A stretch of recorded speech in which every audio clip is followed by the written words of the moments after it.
તેમના કારોબારી સભ્યો, પધારેલ મહેમાનો, આજના પ્રસંગ વિશે વાત કરું તો એકચ્યુઅલી આ વિચાર જ્યારે 2 મહિના પહેલા આપણે સમાજના 45 યર્સથી ઉપરના લોકો માટે બ્લડ ચેકઅપ કેમ્પ કર્યો હતો. એ વખતે વિચાર આવ્યો હતો કે આપણે યંગ લોકો માટે શું કરી શકીએ એમ.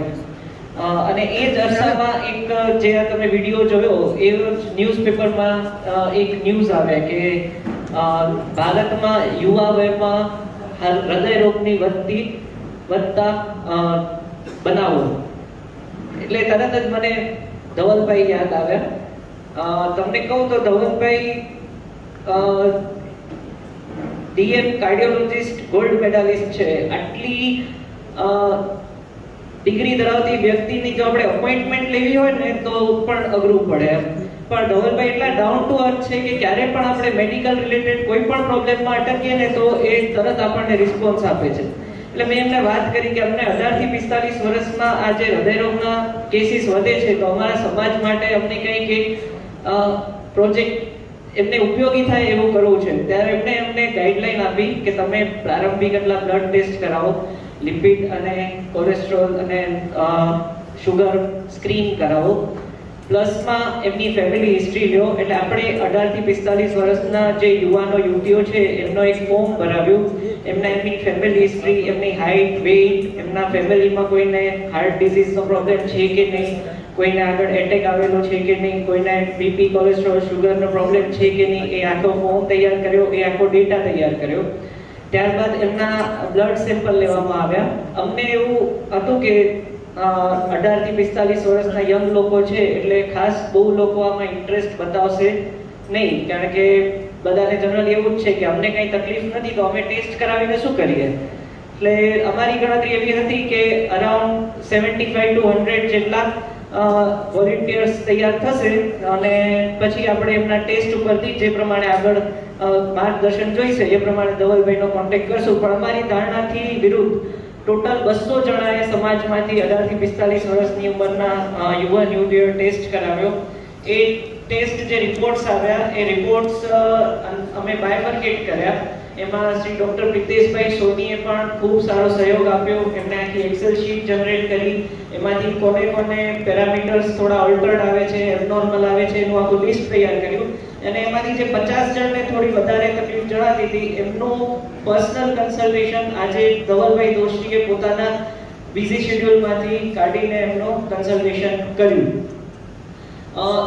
આ પછી જે રીતે અમે ન્યૂઝ ને રિસર્ચ ને બધું જોયું તો છેલ્લા કેટલાક સમયથી જે લેન્સેટ જર્નલ છે જે બહુ પ્રસિદ્ધ મેડિકલ જર્નલ છે અને WHO એ બંનેના સર્વે એવું કહે છે કે છેલ્લા 10 વર્ષમાં 40 વર્ષથી નીચેનામાં હાર્ટ એટેકનો પ્રોબ્લેમ વધી રહ્યું છે.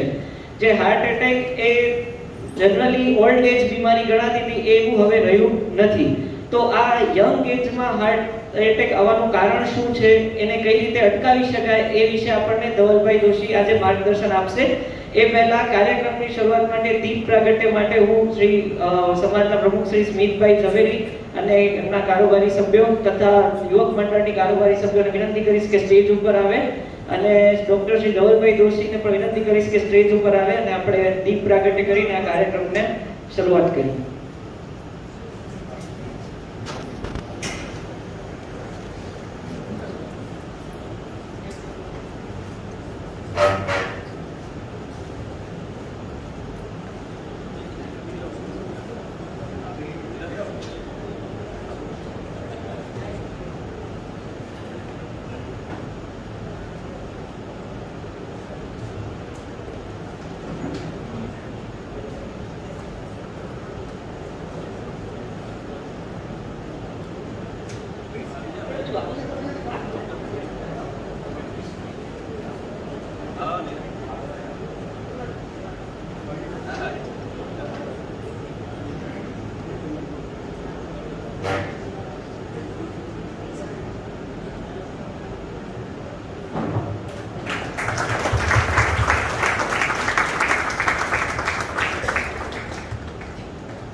ચાલો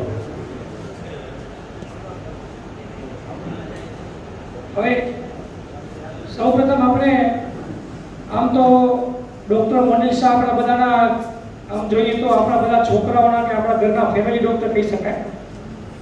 આપણે બી આજે એમને ભુજ શહેર એકચ્યુઅલી એમના પર બી ગર્વ છે કે જે પ્રકારની એ પ્રેક્ટિસ કરી રહ્યા છે, જે પ્રકારે એ ટ્રીટમેન્ટ કરી રહ્યા છે, જે એટીટ્યુડથી એ આજે ડૉક્ટરની ભાવનાથી, સેવાની ભાવનાથી જે ડૉક્ટરની જે એની પદવી છે એને નિભાવી રહ્યા છે. તો આજે સૌપ્રથમ આપણે શરૂઆત કરીએ આપણા જ ફેમિલી ડૉક્ટર એવા doctor Monil Shah.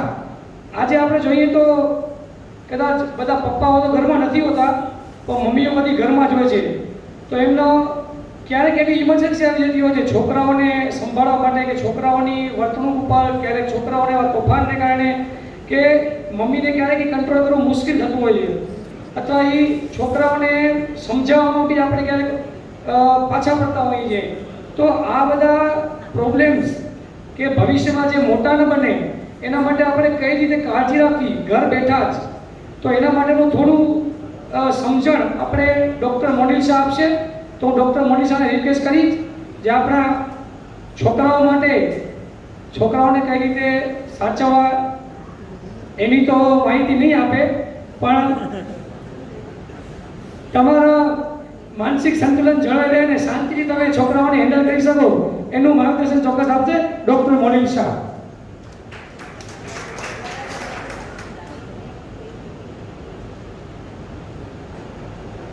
Thank you તેજભાઈ. બહુ સમય ના લેતા આજે હું તમારી સમક્ષ કેટલીક પીડિયાટ્રિક ઇમરજન્સીસમાં આપણે ઘરે શું કરી શકીએ, કઈ રીતે આપણે ઇમરજન્સી હેન્ડલ કરી શકીએ અને કેવી કન્ડિશનમાં આપણે રાહ જોયા વગર હોસ્પિટલ જવું જોઈએ એ વિશે થોડું નોલેજ શેર કરીશ. નેક્સ્ટ.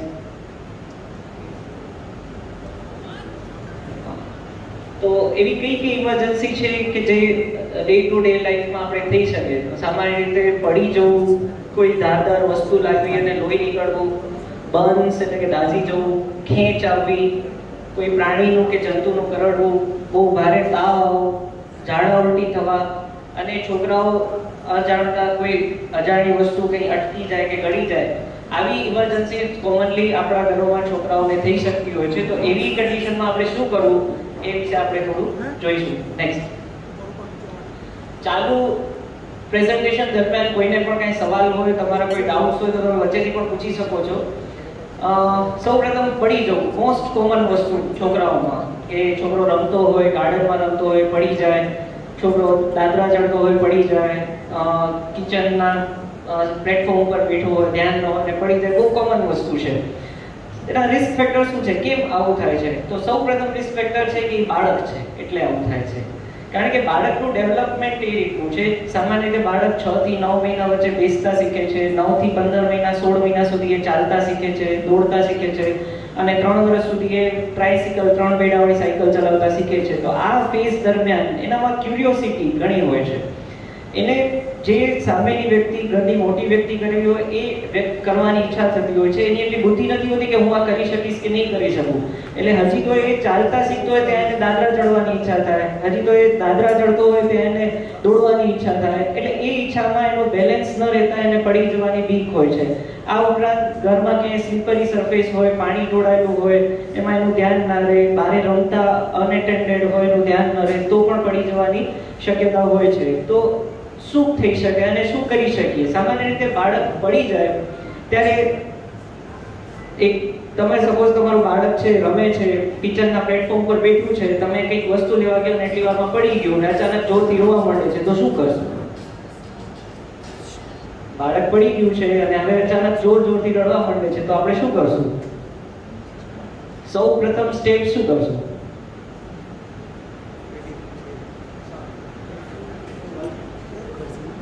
પેલા આપણું મગજ શાંત રાખવું, પછી આપણે બીજું કંઈ કરી શકશું. ખરેખર જ્યારે બાળક પડી જાય ત્યારે પેલા આપણું મગજ શાંત રાખવાનું. એ રડતું હોય તો એને ડાયવર્ટ કરવાની ટ્રાય કરવાની. જ્યારે એ ચૂપ થાય ત્યારે સૌ પ્રથમ એના બધા કપડાં કાઢી નાખવાના. કપડાં કાઢી અને જોવાનું કે એને ક્યાંય સોજો, ટીંચું, ક્યાંય વાગ્યું છે, ક્યાંયથી લોહી નીકળે છે એવું કહે છે, તો સૌ પ્રથમ એ વસ્તુમાં ધ્યાન રાખવાનું. અને જો એનું રડવાનું બંધ થઈ જાય, ઢીંચું કે એવું કંઈ ના હોય અને બાળક કમ્ફર્ટેબલ થઈ જાય તો એને બહુ મોટી ગંભીર ઈજા હોવાની શક્યતા ઓછી હોય છે. સામાન્ય રીતે જ્યારે બાળક પડી જતો હોય ને ત્યારે બે વસ્તુની આપણને ચિંતા રહેતી હોય છે. એક તો એને માથામાં વાગે તો અંદર એને બ્લીડિંગ કે હેમરેજ નહીં થયું હોય ને એ એક ચિંતા હોય, અને બીજું પડી જવાથી એને ક્યાંય ફ્રેક્ચર કે એવું નહીં થયું હોય ને એની ચિંતા હોય. તો માથામાં લાગવાના શું લક્ષણ હોઈ શકે? સામાન્ય રીતે જ્યારે બાળક પડે ત્યારે માથામાં વાગે તો માથામાં ઢીંચું થઈ આવે છે, અને ઘણી વખત ઢીંચાને કારણે આપણે ગભરાઈ જતા હોઈએ છીએ કે આટલું મોટું ઢીંચું થઈ ગયું, હવે શું થશે? તો જનરલી ઢીંચાથી ગભરાવાની જરૂર હોતી નથી. ઢીંચું એ બહારની ઇન્જરી છે. માથામાં જે આપણું અંદરનું બ્રેઇન છે ને એ પ્રોટેક્ટેડ છે. કુદરતે એવી રચના આપી છે કે બ્રેઇનની આજુબાજુ ફ્લુઇડ રહેલું છે, પાણી રહેલું છે, એની આજુબાજુ આખું હાડકાનું સ્ટ્રક્ચર છે, એની આજુબાજુ સોફ્ટ ટિશ્યુ છે, એના ઉપર વાળ આવે છે. અને સામાન્ય રીતે 2 વર્ષથી 1.5 વર્ષથી નાના બાળકામાં તમને જો ખ્યાલ હોય તો અહીંયા ખાડા જેવું હોય છે. એ પણ એઝ એ પ્રોટેક્ટિવ મિકેનિઝમ કામ કરે છે, એને શોક એબ્ઝોર્બ કરે છે. જ્યારે પણ બાળક પડે એને લાગે તો શોક એબ્ઝોર્બ કરે છે અને એને ઇન્ટરનલ ઇન્જરી, અંદર ઇન્જરી થવાની શક્યતા ઓછી થઈ જાય છે. છતાં પણ આપણને કઈ રીતે ખ્યાલ આવે કે એને અંદર ઇન્જરી થઈ છે કે નહીં? તો જ્યારે પણ બાળક પડી જાય તો એને જો 24 કલાકની અંદર બાળક બેભાન થઈ જાય, બાળક પોતાનું ભાન ગુમાવી બેસે, જો મોટો છોકરો હોય 6-7 વર્ષનો, એ એલફેલ બોલવા માંડે કે હું ક્યાં છું, મારું નામ શું છે, એવું મીન્સ કે એની શુદ્ધ ખોવાઈ જાય, બાળક સતત વોમિટિંગ કરવા માંડે, બાળકના નાકમાંથી કે કાનમાંથી બ્લીડિંગ થવા માંડે, અથવા બાળકને ખેંચ આવી જાય, આ 5માંથી કોઈ પણ લક્ષણ હોય તો શક્યતા છે કે તમારા બાળકને મગજની અંદર ઇન્જરી થઈ છે અને તમારે તાત્કાલિક હોસ્પિટલ જવું જોઈએ અને ડોક્ટરની સલાહ મુજબ સીટી સ્કેન કરાવવું જોઈએ. બાકી જો ઢીંચું હોય તો એના માટે તમે એક કપડાની અંદર બરફ લઈ અને કપડા સાથે જ બરફનો શેક કરી શકો છો. ડાયરેક્ટ બરફનો શેક કરવો હિતાવહ નથી, કારણ કે એનાથી સ્કિનને ડેમેજ થઈ શકે છે. અને જો એને દુખાવો થતો હોય તો સિમ્પલ પેરાસિટામોલ કે પ્રુફેન દવા તમે એના ડોઝ પ્રમાણે આપી શકો છો, એનાથી એને દુખાવામાં રાહત થઈ જશે. સેકન્ડ થિંગ, કે બાળકને ફ્રેક્ચર શું છે એ કઈ રીતે ખબર પડે? તો સામાન્ય રીતે જ્યારે પણ બાળક પડે અને હાથ કે પગમાં ફ્રેક્ચર થયું હોય તો જનરલી એ ભાગમાં સોજો થઈ જાય છે. ખાલી સોજો નથી થતો તો અસહ્ય દુખાવો થતો હોય છે. સાધારણ મૂઢમાર હોય તો એના સોજાનો દુખાવો ઓછો હોય છે, જ્યારે જો ફ્રેક્ચર હોય તો એનો દુખાવો અસહ્ય હોય છે અને બાળકને શાંત કરાવવું ડિફિકલ્ટ હોય છે.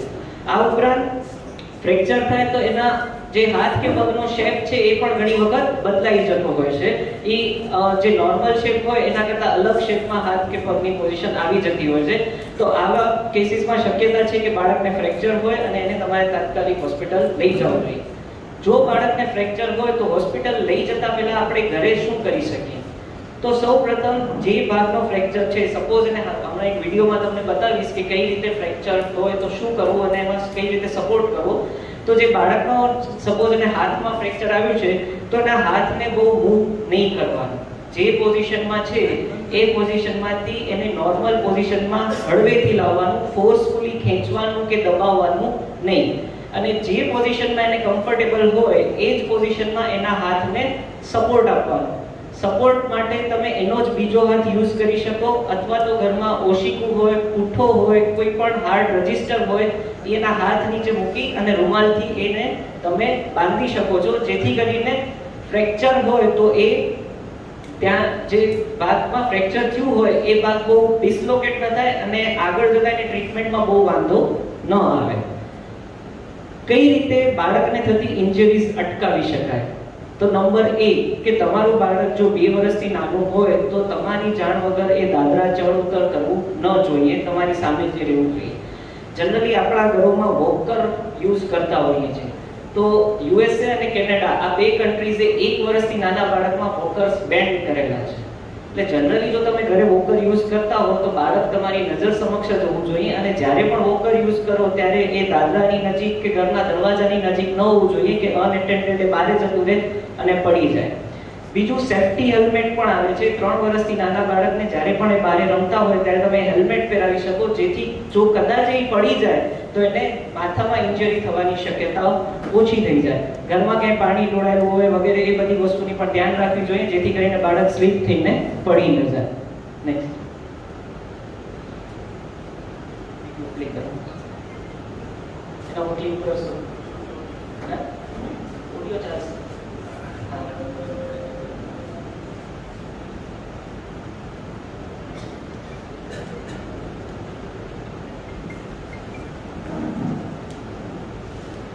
આ વિડીયો YouTube પર પણ અવેલેબલ છે. બ્રિટિશ રેડ ક્રોસ સોસાયટીએ ખાસ ફર્સ્ટ ચાઇલ્ડ એડ માટે બનાવેલા વિડીયોઝ છે અને બહુ સારા વિડીયો છે. અહીંયા એક બાળક છે, એ ભીની મતલબ પાણીમાં સ્લીપ થઈ જાય છે અને પડી જાય છે. હવે તમે જોશો તો એના એક હાથની મૂવમેન્ટ બંધ થઈ ગઈ છે, લેફ્ટ હેન્ડની મૂવમેન્ટ બંધ થઈ ગઈ છે, એટલે એમાં ફ્રેક્ચર છે. આ એને સપોર્ટ આપે છે. આ રીતે આપણે સપોર્ટ આપી શકીએ જેથી કરીને એની મૂવમેન્ટ બહુ ન થાય, સોજો વધે નહીં, સપોર્ટ થઈ જાય. આ રીતે પીલો નાખીને એ ઇન્જરીને સપોર્ટ કરેલી છે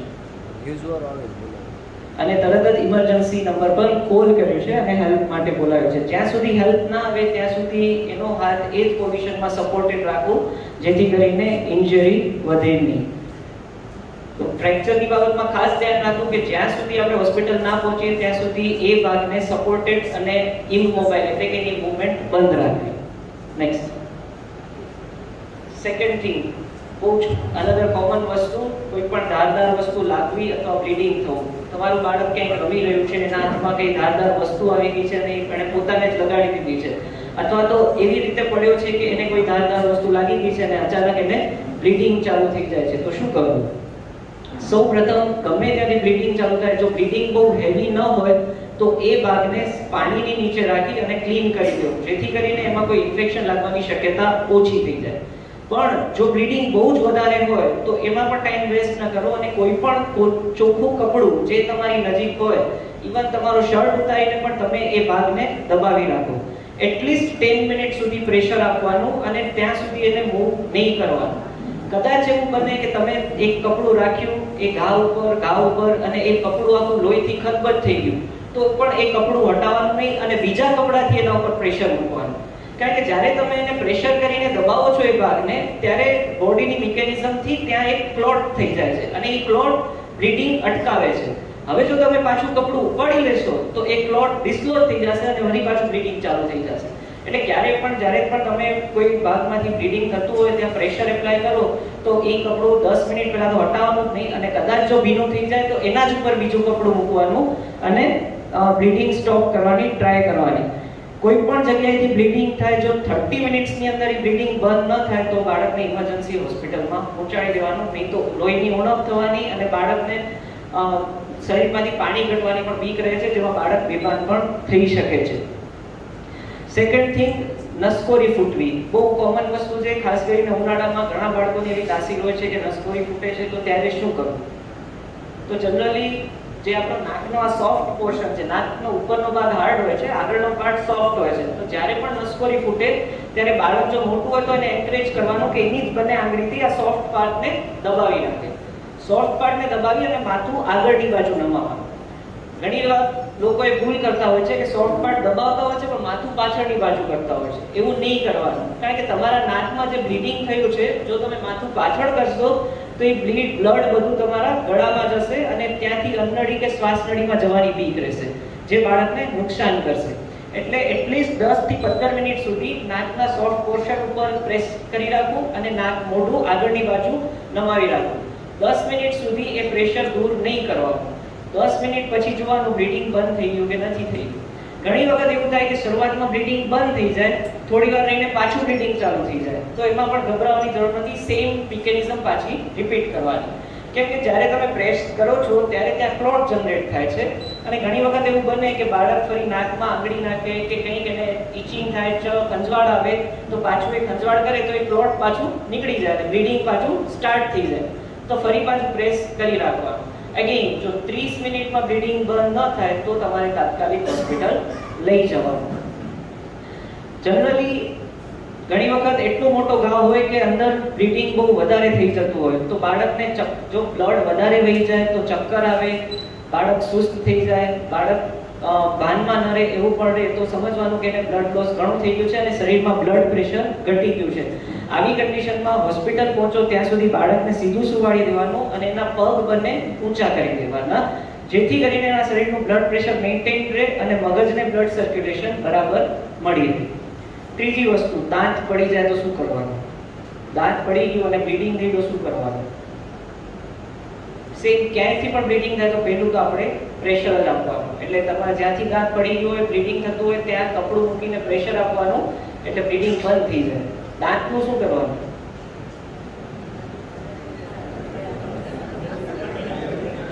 પડી ગયું, દાંતનું શું કરવાનું? દૂધિયા દાંત હોય તો ફેંકી દેવાનું. નળિયા પર નાખવાની કે જમીનમાં દાટવાની જરૂર નથી, એ દાંત ઉગી જ આવશે. પણ જો દૂધિયા દાંત ન હોય, 6-7 વર્ષ પછી દાંત નાખવાથી દાંત પડી જાય અને એ પરમેનન્ટ ટીથ હોય બાળકનું, કાયમી દાંત હોય, તો એ દાંત તમારે ધ્યાનથી સાચવવાનું. પહેલા તો એને ક્લીન કરી દેવાનું અને બરફની પાટ ઉપર અથવા તો દૂધની અંદર રાખીને તમારે ડોક્ટર પાસે જેટલું બને એટલું વહેલું લઈ જવાનું. કારણ કે એ જ દાંત પાછું કદાચ કામ આવી શકે, ઇમ્પ્લાન્ટ થઈ શકે. અને દાંત એવી રીતે પકડવાનું કે એના ઉપરના ભાગથી પકડવાનું, નીચેના મૂળિયાને નહીં પકડવાનું. જો મૂળિયા ડેમેજ થઈ જાય તો એ દાંત પાછું કામ ન આવી શકે. એટલે જો પરમેનન્ટ દાંત પડ્યું હોય તો જો દાંત બરાબર હોય તો એને ક્લીન કરી બરફની પાટ ઉપર કે દૂધમાં મૂકી, ઠંડા દૂધમાં, અને તરત ડોક્ટર પાસે, ડેન્ટિસ્ટ પાસે લઈ જવાનું. હવે મોસ્ટ ઇમ્પોર્ટન્ટ ક્વેશ્ચન, ટીટી નું ઇન્જેક્શન ક્યારે દેવાનું? ઘણી વખત આપણે એવું હોય કે વાગ્યું છે, લોહી નીકળ્યું છે, લોખંડની વસ્તુ વાગી છે તો ધનુરનું ઇન્જેક્શન લેવું પડે. પણ હવે મને આજે વાગ્યું, અઠવાડિયા પછી પાછો હું તોફાની છું, પાછો પડી ગયો, પાછું મને વાગ્યું, તો પાછું મારે ઇન્જેક્શન લેવાનું કે નહીં લેવાનું? કેટલા ટાઈમ સુધી નહીં લેવાનું? 3 મહિના એ કોમન બિલીફ છે. સામાન્ય રીતે બાળકને જ્યારે આપણે રૂટીન વેક્સિન આપતા હોઈએ, નોર્મલી તમે ગવર્મેન્ટમાં અપાવો કે પ્રાઇવેટમાં અપાવો, જે રૂટીન ગવર્મેન્ટનું વેક્સિનેશન શેડ્યુલ છે એમાં ટોટલ એને 5 ડોઝ ધનુરના જતા હોય છે. 1.5 મહિને, 2.5 મહિને, 3.5 મહિને, 1.5 વર્ષે અને 5 વર્ષે. જો આ ડોઝ બરાબર લીધેલા હોય તો 5 વર્ષ સુધીના બાળકને ટીટીના એક્સ્ટ્રા ડોઝની જરૂર રહેતી નથી. સપોઝ 2 વર્ષનું બાળક છે, એ પડી ગયું અને અથવા તો એને લોખંડની ધારદાર વસ્તુ વાગી ગઈ, તો એને જો 1.5 વર્ષ સુધી વેક્સિન બરાબર લીધી હોય તો એને એક્સ્ટ્રા ટીટીનો ડોઝ લેવાની જરૂર રહેતી નથી. એના શરીરમાં એનો પ્રોટેક્શન હોય જ છે. 5 વર્ષ પછી 10 વર્ષ સુધી તમારે ડોઝ લેવાની જરૂર હોતી નથી. 10 વર્ષે પાછું લેવું પડે. એટલે જો તમે બધા ડોઝ બરાબર લીધા હોય તો એટલીસ્ટ એનું પ્રોટેક્શન તમારા શરીરમાં 5 વર્ષ સુધી રહે છે. એટલે 5 વર્ષ સુધી તમારે રિપીટ ડોઝ લેવાની જરૂર હોતી નથી. 5 વર્ષ પછી તમારે એ ડોઝ લેવું પડે. કદાચ આપણને યાદ ન હોય તો કોઈ એક્સ્ટ્રા ડોઝ લેવાઈ જાય તો એમાં કોઈ નુકસાન નથી. કઈ રીતે અટકાવવું? તો સિમ્પલ, બાળકને કોઈ ધારદાર વસ્તુ સાથે નહીં રમવા દેવાનું. કોઈ ધારદાર વસ્તુ એના હાથમાં હોય તો એ મોઢામાં ન નાખે, કોઈની આંખમાં ન નાખે, એનું ધ્યાન રાખવાનું અને બને ત્યાં સુધી ધારદાર વસ્તુ સાથે નહીં રમવા દેવાનું. Next video. આમાં બ્લીડિંગ એક બાળકને થશે અને ત્યારે કઈ રીતે એ બ્લીડિંગ પ્રિવેન્ટ કરે છે આપણે જોશું.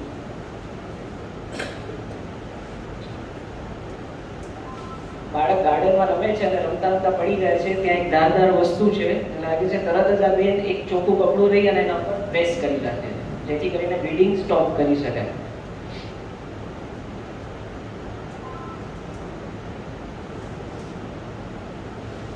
ઇમરજન્સી કોલ કરે છે અને જ્યાં સુધી હેલ્પ નથી મળતી ત્યાં સુધી પ્રેશર એપ્લાય રાખે છે.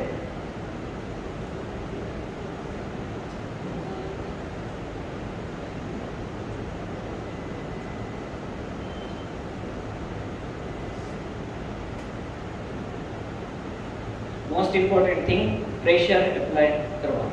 નેક્સ્ટ.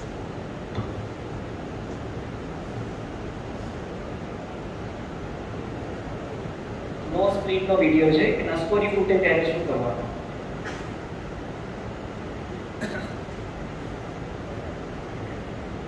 બેબીને નાકમાંથી બ્લીડિંગ થઈ રહ્યું છે,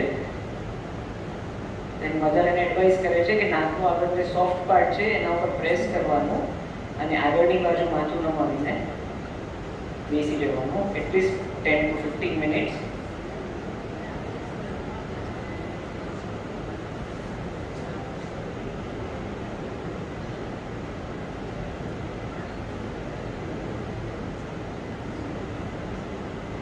ઘણી વખત બ્લીડિંગ મોઢામાં જતું રહ્યું હોય તો એને ચૂકી દેવાનું, જેથી કરીને શ્વાસ નળી કે નળીમાં ન જાય. 10 મિનિટ પ્રેશર એપ્લાય કર્યા પછી ચેક કરવાનું કે બ્લીડિંગ બંધ થયું કે નથી. નેક્સ્ટ વસ્તુ, બર્ન્સ. ઘણી વખત આ જ રીતે, જેમ કે મેં કીધું બાળકો બહુ ક્યુરિયસ હોય છે. તમે પાણી ગરમ કરતા હો તો એ લોકોને પણ એમ થાય કે આ શું થઈ રહ્યું છે, ને એ લોકો પણ પાણી કે ચા કેવું થતું હોય તો એને ટચ કરી જતા હોય. ગીઝર બાથરૂમમાં ચાલી રહી ગયું હોય, પાણી ગરમ થઈ ગયું હોય અને બાળક બાથરૂમમાં જતું રહ્યું અને પાણી ગરમ પાણીમાં હાથ નાખી દેવું પડતો ને ઠંડીની સિઝનમાં આપણે રૂમ હીટર ઘણી વખત યુઝ કરતા હોય છે, તો એ હીટર્સ પણ ઘણી વખત એવા હોય છે કે એની સરફેસ ગરમ થઈ જતી હોય છે, તો એના ઉપર હાથ રાખીને પણ બાળક દાઝી શકે છે. તો શું કરવાનું? જ્યારે પણ આગથી બાળક દાઝી જાય તો જો આગ લાગી હોય અને એના કપડા પર પણ આગ લાગી હોય તો બને તો એ કપડા તરત દૂર કરી દેવાના, જેથી એને વધારે આગ સ્પ્રેડ ન થાય. બાળકને ઇલેક્ટ્રિક શોક લાગ્યું હોય કે કરંટ લાગ્યો હોય તો કોઈ લાકડાની કે રબરની વસ્તુથી એને તરત એનાથી દૂર કરવાનું. અને જે ભાગ દાઝી ગયો હોય એ ભાગને નળની નીચે અથવા તો કોઈ પણ લિક્વિડ હોય તમારી પાસે, નોર્મલ છાશ, દૂધ, ગમે એનાથી તરત એના ઉપર રેડી દેવાનું, જેથી કરીને એનું ટેમ્પરેચર ડાઉન થાય અને ફર્ધર ડેમેજ થતું અટકી જાય. ત્યારબાદ એના ઉપર કોઈ ટાઈટ કપડો નહીં બાંધવાનો. ઘણી વખત સ્કિન બળી ગઈ હોય અને એના ઉપર આપણે ટાઈટ કપડો બાંધીએ તો એ કપડો સ્કિનને ચોંટી જતો હોય છે. પછી જ્યારે હોસ્પિટલ લઈ જાય ત્યારે કપડો જો કાઢીએ ત્યારે એની સાથે સ્કિન પણ ખેંચાઈ જતી હોય છે અને નુકસાન વધારે થતું હોય છે. પોસિબલ હોય તો ક્લીન પ્લાસ્ટિકની થેલી હોય ને એનાથી એને રેપ કરી દેવાનું, જેથી કરીને એના ઉપર કોઈ ડસ્ટ ન લાગે અને પ્લાસ્ટિક સ્કિનને ચોંટશે નહીં. જો જે દાઝી ગઈ છે સ્કિન એ ખાલી ઉપરની સરફેસ ઉપર જ છે, ચામડી ઉખડી નથી, તો તમે કોઈ પણ સોફ્રામાઇસિન કે કોઈ સાદું ક્રીમ એના ઉપર લગાવી અને કોટન મૂકી શકો છો. જો સ્કિન ડેમેજ થઈ ગઈ હોય તો તમારે તરત હોસ્પિટલ બતાવવું પડે. નાના બાળકોમાં ખાસ કરીને ફેસ ઉપર બર્ન્સ થયું હોય કે એના પ્રાઇવેટ પાર્ટ્સમાં બર્ન્સ થયું હોય તો એ ઘણી વખત અંદર સુધી ડેમેજ કરી શકતું હોય છે, એટલે તાત્કાલિક હોસ્પિટલ લઈ જવું જોઈએ. આ ઉપરાંત ઘણી વખત એસિડ બર્ન્સ થતું હોય કે ઘરમાં કોઈ એસિડ પડ્યું હોય ક્લીન કરવાનું અને બાળકને ખ્યાલ ન હોય અને પાણી સમજીને જો પી લેતું હોય તો એ એસિડ અંદર બર્ન્સ કરી શકે છે. તો એવા કેસીસમાં પણ તમારે તાત્કાલિક બાળકને હોસ્પિટલ લઈ જવું પડે. ઘણી વખત બર્ન્સની જગ્યાએ ફોડલીઓ થઈ જતી હોય છે અને ઘણા એ ફોડલી ફોડી નાખતા હોય છે, તો એ ફોડલીઓ ફોડવાની નહીં. એ ફોડલી તમારી નીચેની સ્કિનને રક્ષણ કરે છે, પ્રોટેક્ટ કરે છે, તો એને ફોડવાની નહીં. અને અટકાવવા માટે શું કરવાનું? તો બાળકને ગરમ વસ્તુથી બને ત્યાં સુધી દૂર રાખવાનું. ગીઝરને એ ભૂલથી ચાલુ નહીં છોડી દેવાના. ગીઝર ચાલુ હોય તો બાળકને બાથરૂમમાં એકલું નહીં મૂકવાનું. આ બધી વસ્તુનું ધ્યાન રાખી શકાય. નેક્સ્ટ એક બર્ન્સનો વિડીયો છે કે ગાર્ડનમાં રમતા રમતા એક ગરમ વસ્તુ ઉપર બાળક હાથ મૂકી દેશે તો કઈ રીતે એને પ્રાઇમરીલી ટ્રીટ કરવાનું.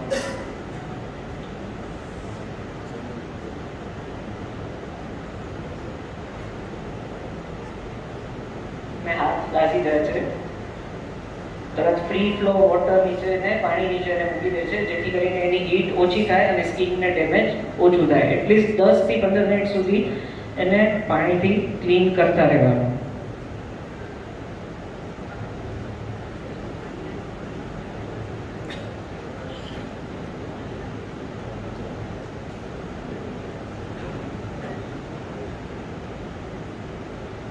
ક્લીન કર્યા પછી એને પ્લાસ્ટિકની બેગમાં રેપ કરી દેવાનું, જેથી બહારની કોઈ ડસ્ટ એને ના લાગે. ઘણી વખત એવું પણ જોવા મળે કે જ્યારે દાઝી જાય ને તો ઉપર ટૂથપેસ્ટ, બટર, ઘી એવું લગાવતા હોય છે. એ એકચ્યુઅલી નુકસાનકારક છે, કારણ કે ઘી, બટર એ બધું એક લેયર બનાવે છે. એ લેયરને કારણે જે અંદરની હીટ હોય છે એ અંદર જ રહી જાય છે અને સ્કિનને વધારે ડેમેજ કરે છે. એટલે પાણી સિવાય જનરલી કોઈ વસ્તુથી એને ક્લીન નહીં કરવાનું અને એન્ટીબાયોટિક ક્રીમ સિવાય કોઈ વસ્તુ ઉપર લગાવવાની નહીં. નેક્સ્ટ કન્વલ્ઝન, ખેંચ, વાઈ. ઘણા અલગ અલગ નામથી આપણે આને જાણતા હોઈએ છીએ. બાળકોમાં ખૂબ કોમન છે. ઘણી વખત જનરલી આપણે એવું માનીએ છીએ કે ખેંચ એટલે ચારે હાથ પગ જોર જોરથી હલાવવા, આંખો ઉપર ચડી જવી, દાંત એકદમ કચકચાવવા, મોઢામાંથી ભીડ નીકળવા, એને ખેંચ કહેવાય. જનરલી મોટા માણસોમાં આ જ રીતના લક્ષણ હોય છે, પણ બાળકોમાં ઘણી વખત ખેંચના એવા લક્ષણ હોય છે કે એ ખ્યાલ નથી આવતો. ખાસ કરીને 1 વર્ષથી નાના બાળકમાં જો બાળક એક ધારો એક બાજુ સ્થિર જોઈ રહે તો એ પણ ખેંચના લક્ષણ હોય.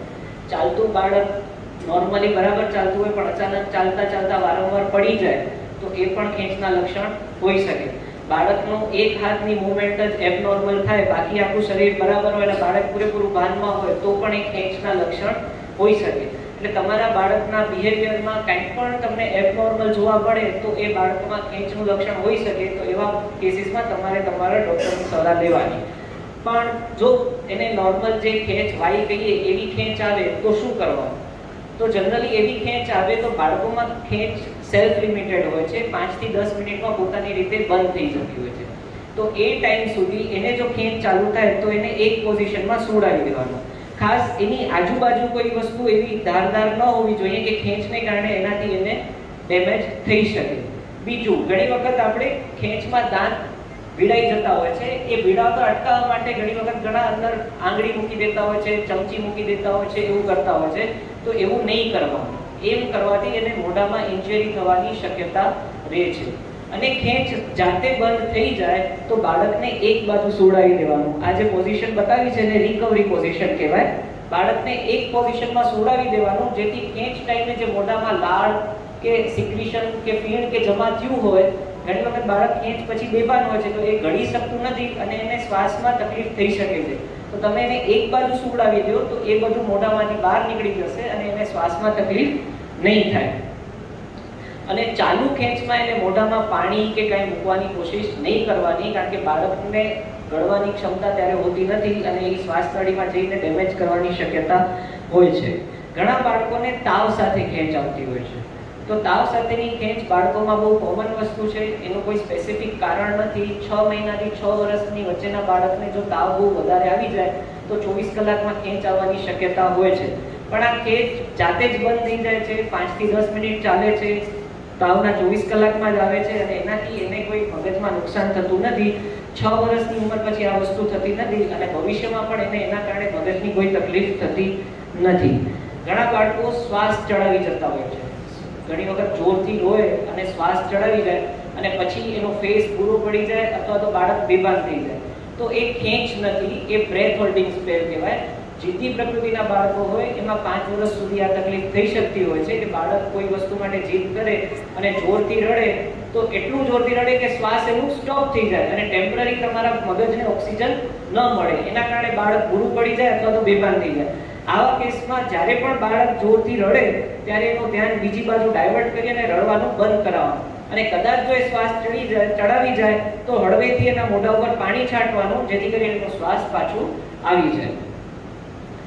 ક્યારે આપણે ધ્યાન રાખવાની, તો ખાસ તો 3 મહિનાથી નાનું બાળક હોય અને ખેંચ આવી જાય, ખેંચ ચાલુ થાય અને 15 મિનિટથી વધારે જો ખેંચ ચાલુ રહે, ખેંચ ચાલુ રહ્યા પછી બાળક અડધા કલાકથી વધારે બેભાન થઈ જાય તો આવા કેસમાં તમારે તાત્કાલિક હોસ્પિટલ પહોંચી જવાનું.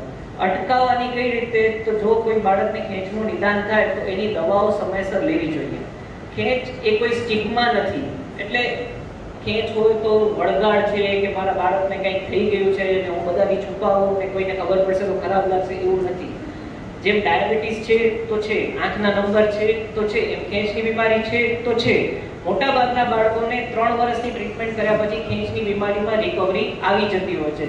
કોઈક જ એવા કેસ હોય છે કે જેમાં ખેંચ કંટ્રોલ કરવી અઘરી થતી હોય છે. એટલે જો તમારા બાળકને ખેંચની બીમારી હોય તો એ સ્કૂલ કે ટ્યુશન જતું હોય તો ત્યાં પણ એના ટીચર્સને વાત કરવાની કે મારા બાળકને ખેંચની બીમારી છે અને એની આ મેડિસિન્સ ચાલુ છે. ઇમરજન્સી સ્પ્રે તમને ડોક્ટર આપતા હોય છે કે ક્યારેક પણ એવી ઇમરજન્સી તમે બહારે હો કે સ્કૂલ હો ટ્યુશન અને ખેંચ આવી જાય તો નાકમાં એ સ્પ્રે કરવાનો હોય છે, જેનાથી એ ખેંચ તાત્કાલિક બંધ થઈ જાય છે. તો આ બધી વસ્તુની ધ્યાન રાખીને આપણે ખેંચને અટકાવી શકીએ અને ખેંચ થાય તો તરત ટ્રીટ કરી શકીએ છીએ. નેક્સ્ટ.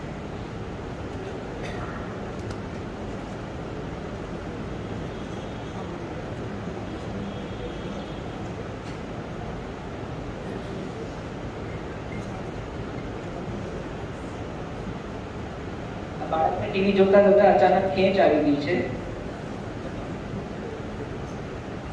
બાળક માથું પછાડે છે એટલે માથામાં ડેમેજ ના થાય એટલે નીચે કપડું મૂકી દીધું છે.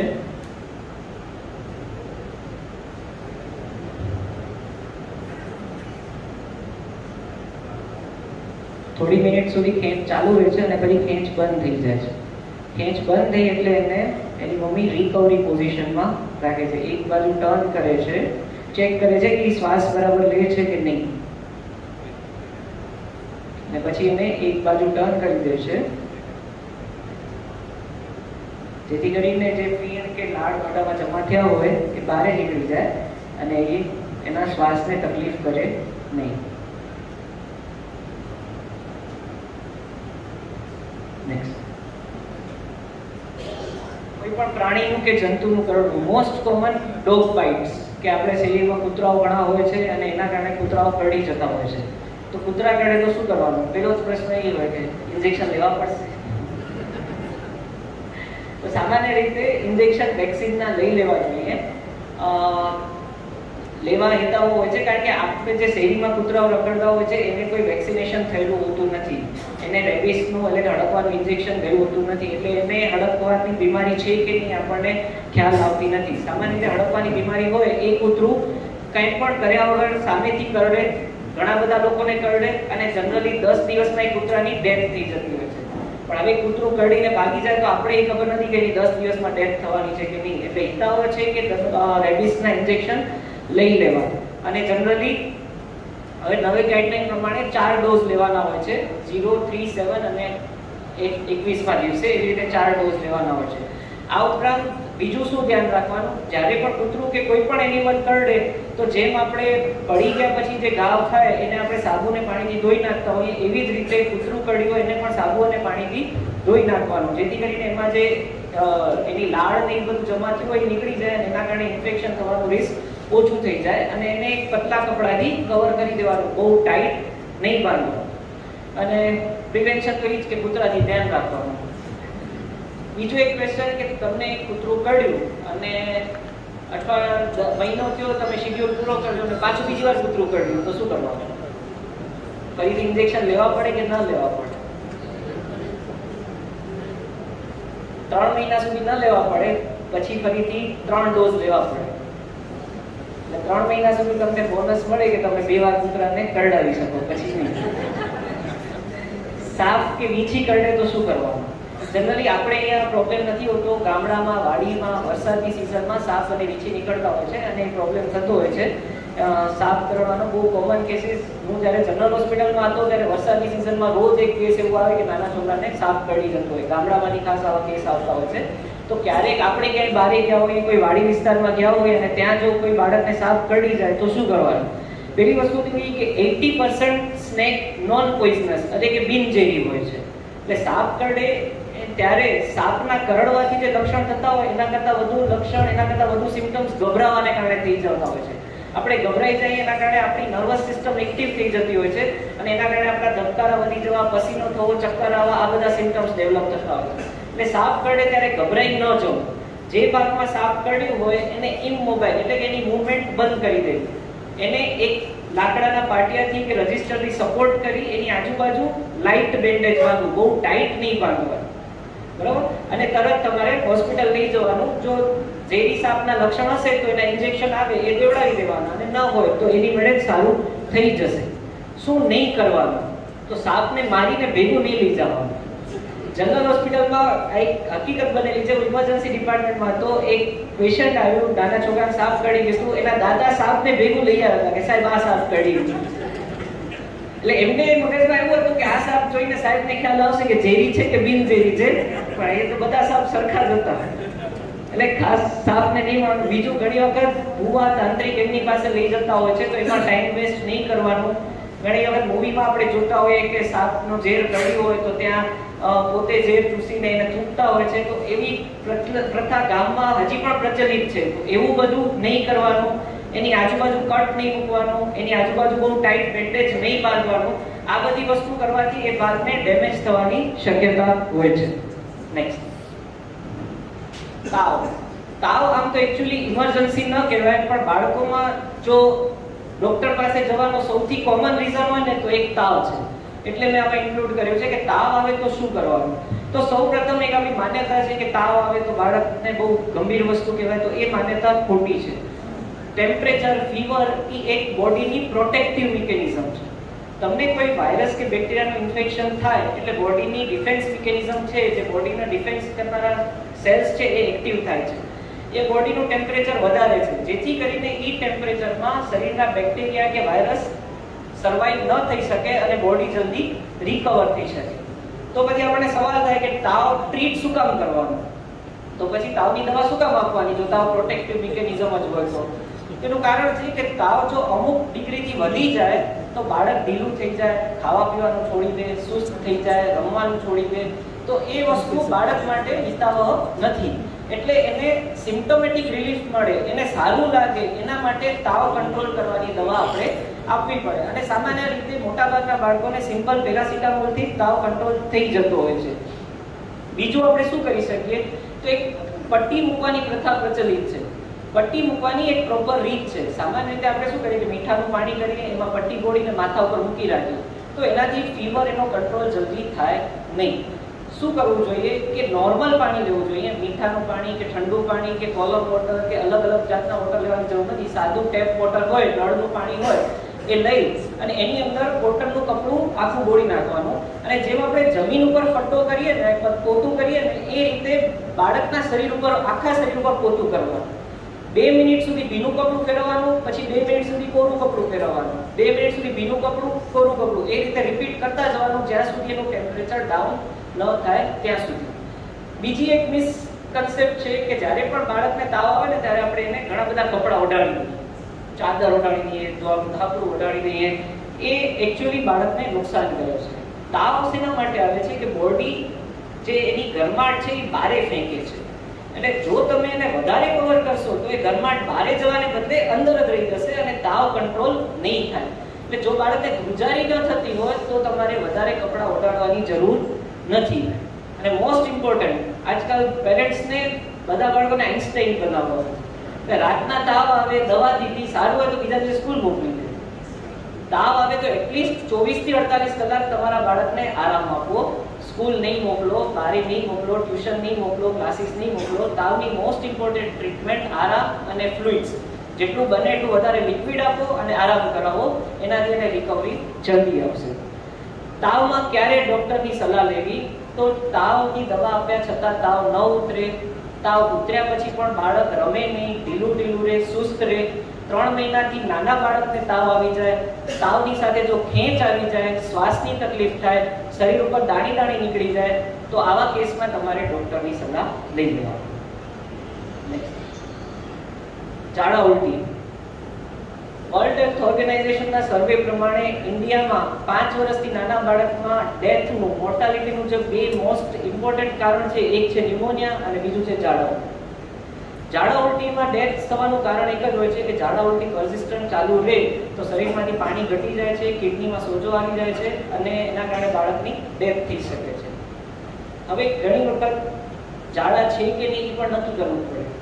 સામાન્ય રીતે ન્યૂબોર્ન બેબી હોય, 4 મહિનાની નાનું બાળક હોય, એ જેટલી વાર ફીડ કરે એટલી વાર થોડું લેટ્રિન પાસ કરે, એ નોર્મલ વસ્તુ છે. ઘણી વખત આના માટે પણ પેરેન્ટ્સ આવતા હોય છે અને માનતા નથી હોતા કે ઝાડા નથી એમ, પણ ખરેખર એ ઝાડા નથી. જો તમારા બાળકનું ફીડિંગ બરાબર કરતું હોય, એટલે કે મમ્મીનું દાવણ બરાબર લઈ લેતું હોય, પેશાબ બરાબર કરતું હોય, આરામ બરાબર કરતું હોય, વજન બરાબર વધતું હોય, તો એ જેટલી વાર દૂધ પીવે એટલી વાર થોડું લેટ્રિન કરી શકે છે. એ નોર્મલ વસ્તુ છે, એના માટે કોઈ ટ્રીટમેન્ટની જરૂર નથી.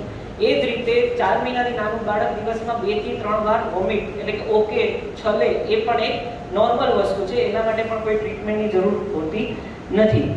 સપોઝ બાળકને ઝાડા થયા તો ઘરે શું કરી શકાય? તો સૌથી બેસ્ટ ટ્રીટમેન્ટ છે ORS. જે ORS ના પેકેટ આવે છે ઇલેક્ટ્રાલના, એ 1 લિટર પાણીમાં આખું પેકેટ નાખી દેવાનું.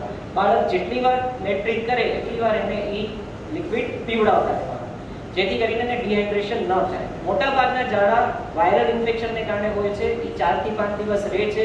મેઇન એક જ વસ્તુનું ધ્યાન રાખવાનું હોય છે કે એને ડિહાઇડ્રેશન ન થાય, શરીરમાંથી પાણી ન ઘટે, એટલે એને વધારેમાં વધારે લિક્વિડ આપવાનું.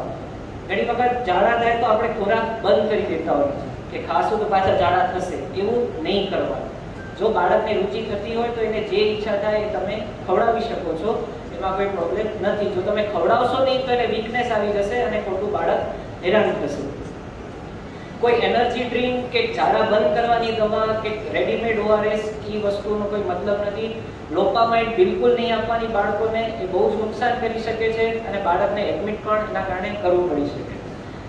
ઝાડા ઉલટીમાં ક્યારે ડોક્ટરને ઇમરજન્સીમાં બતાવવું? તો બાળકમાં પાણી ઘટવાના લક્ષણ દેખાય, જેમ કે બાળક સુસ્ત થઈ જાય, આંખો અંદર જતી રહે, બાળકનો પેશાબ 6-8 કલાકથી પેશાબ બંધ થઈ ગયો હોય, સ્કિન એકદમ ઢીલી થઈ જાય, બાળકને સતત વોમિટિંગ ચાલુ રહે, ઝાડામાં લોહી કરવું, એવું કંઈ આવે તો આવા કેસમાં તમારે ઇમરજન્સીમાં ડોક્ટરને કોન્ટેક્ટ કરવાનો.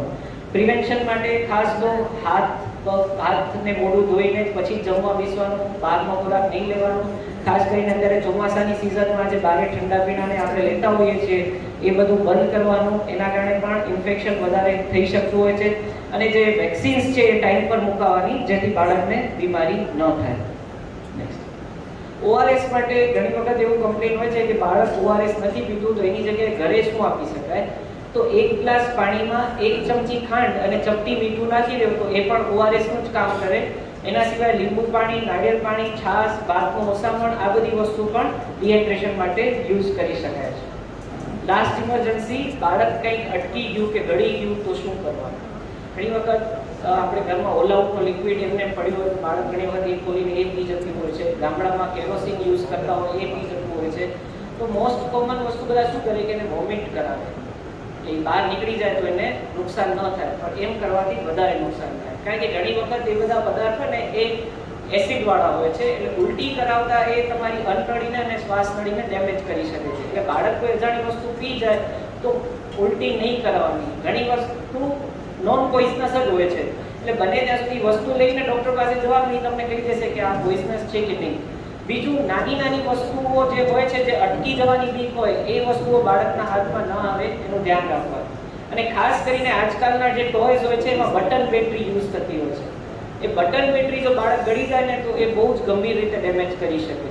કારણ કે બટન બેટરી જો પેટમાં જાય તો પેટના એસિડ સાથે મિક્સ થઈને ફૂલી જાય છે અને પછી પેટમાં જ ફાટી જાય છે.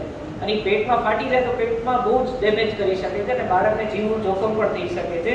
એટલે ખાસ કરીને 3 વર્ષથી નાના બાળકમાં છે કે જે બધી વસ્તુ મોઢામાં નાખતા હોય એમને આવા બટન બેટરી વાળા રમકડાથી રમવા નહીં દેવાનું. અને ખાસ એક ખાતા ખાતા કંઈ શ્વાસ નળીમાં અટકી ગયું તો શું કરવાનું? તો એના માટે એક વિડીયો છે, એ વિડીયો પ્લે કરું છું.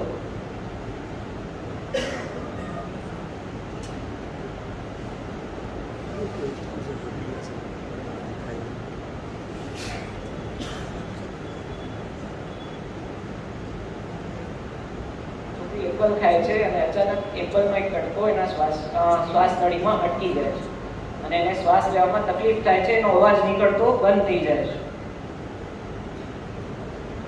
તો એને ઊંધી કરી અને આ બે આપણા હાડકા હોય છે અહીંયા પાછળ, એ હાડકાની વચ્ચેના ભાગમાં હથેળીના આ ભાગથી 5 વાર બ્લો કરવાનું. અને એનાથી પણ ન નીકળે તો એક હાથની મુઠ્ઠી બનાવી, જે વાંસળી અને પેટ વચ્ચેનો ભાગ છે ત્યાં એ મુઠ્ઠી રાખવાની અને બીજા હાથથી એને ઉપરની બાજુ પ્રેસ કરવાનું. તો એ પ્રેસ કરવાથી જે પ્રેશર જનરેટ થશે એનાથી શ્વાસ નળીમાં જે વસ્તુ અટકી ગઈ હશે એ નીકળી જશે.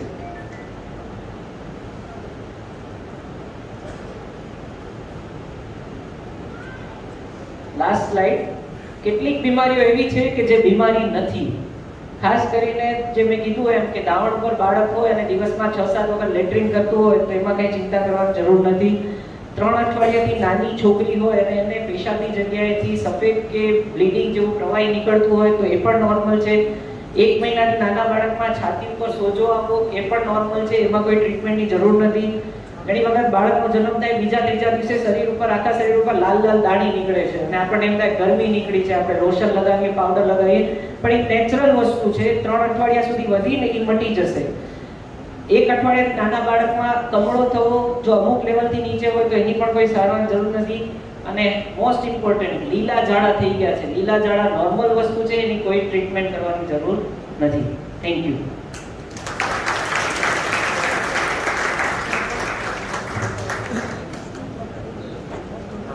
થેન્ક યુ ડોક્ટર સાહેબ. આટલી સરસ માહિતી ખૂબ જ સરળતાપૂર્વક આપવા માટે. આમ છતાંય કોઈને કાંઈ તકલીફ હોય તો એક ઇમરજન્સી નંબર નોંધી લેશો.